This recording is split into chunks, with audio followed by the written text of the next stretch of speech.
অনেক মাস আগের একটা ভাইরাল টপিক ছিল যে মেয়েরা কিসে আটকায়। তো আমার প্রশ্ন, পুরুষ কিসে আটকায়? আসসালামু আলাইকুম। আশা করছি যে যেখানে আছো সবাই আল্লাহর অশেষ রহমতে ভালো আছো, সুস্থ আছো। আমিও আলহামদুলিল্লাহ ভালো আছি। আলহামদুলিল্লাহ অনেক অনেক ভালো আছি, আল্লাহ পাক আমাকে ভালো রাখছে। তো যাই হোক, যেটা বলতে গেছি যে পুরুষ কিসে আটকায়। পুরুষেরা আমার মনে হয় কোনো কিছুতে আটকায় না। যারা আটকায় তারা সারা জীবন মৃত্যুর আগ পর্যন্ত এক নারীতেই আসক্ত থাকে, এক নারীতেই আটকে থাকে। আর এই যে আজকে কয়েকদিন ধরে একটা কথা ট্রেন্ডিংয়ে আছে যে কিছু সেলিব্রিটিদের নিয়ে আর কি। তো আমরা সবাই জানি, শুনতেছি, দেখি সব জায়গায় আসলে তাদের ঘরের বউগুলা কতটা সুন্দরী, শিক্ষিত, আর আমরা তো হইলাম মনে হয় সকিনা জরিনা এরকম কিছু। তো তারপরেও কিন্তু তারা ওই এক নারীতে পড়ে থাকে না, তারা বাহিরে মুখ দেয়, দিতেছে। তো এই জন্যে আসলে পুরুষদের একদমই মানে বিশ্বাস করাই যাবে না, এরা বিশ্বাসের যোগ্যই না। হ্যাঁ, সব পুরুষদেরকে কিন্তু অপমান করা যাবে না। যে পুরুষরা এক নারীতে আসক্ত, সেই নারীরা যদি কালো হয়, দেখতে অসুন্দরও হয়, কিন্তু ওই পুরুষের কাছে ওই নারী সবচেয়ে বিশ্ব সুন্দরী। তারা ওই নারীকে ছেড়ে কোথাও যায় না, ওই নারীতেই তারা আটকে থাকে। আসলে এরকম পুরুষ কয়জন আছে? যে আমাদের ডক্টর ইউনূস, উনি একটা সাক্ষাৎকারে ওনার ওয়াইফকে নিয়ে যে কথাগুলো বলছিলেন, আসলে এগুলা কলিজায় লাগার মতো কথা। তো পুরুষ হইলে ওনাদের মতোই হওয়া। হ্যাঁ, কিছু কিছু নারীও আছে এক পুরুষেও তারা বসে থাকে না, সেটা আলাদা। সেসব তারা আসলে নারীর ভিতরে পড়ে না আমি মনে করি। তো নারী কিসে আটকায় আমি বলবো, শুধু আমি আমার কথা বলবো, জানি না আমি কোন নারী কিসে আটকায়। আমি আটকে আছি আমার 2 সন্তানের মায়া, মমতা, ভালোবাসায়। কারণ আমার সন্তানরা যখন পেটে আসছে তখন থেকেই আমার এই দুনিয়াতে যুদ্ধ আমার সন্তানদের নিয়ে।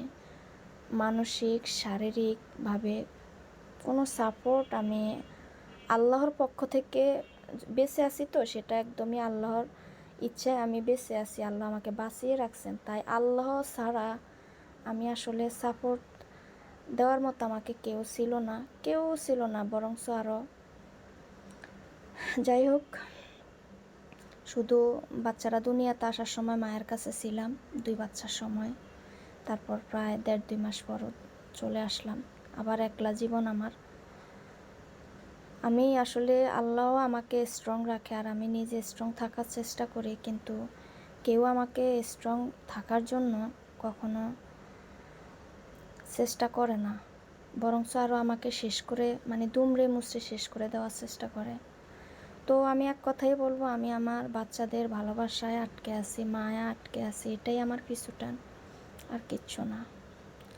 আর পুরুষ, এদের ঘরে যতই সুন্দরী বউ থাকুক না কেন, এরা কিন্তু এক নারীতে বসে থাকে না।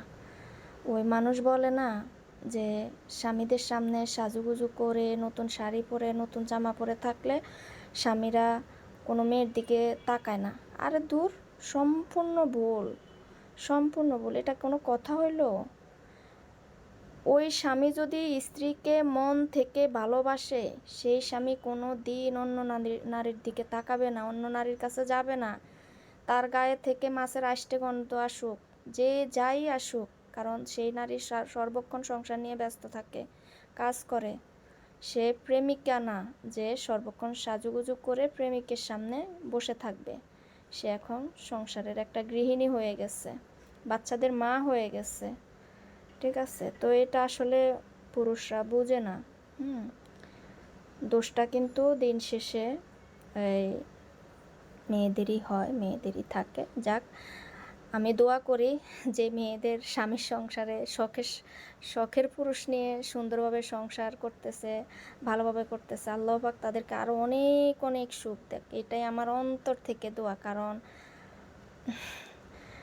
নারীদের যন্ত্রণা আসলে সহ্য করার মতো না। যাই হোক, আমরা কিন্তু চলে যাচ্ছি তেজগাঁয় আমার বাগনির বাসায় দাওয়াত খেতে।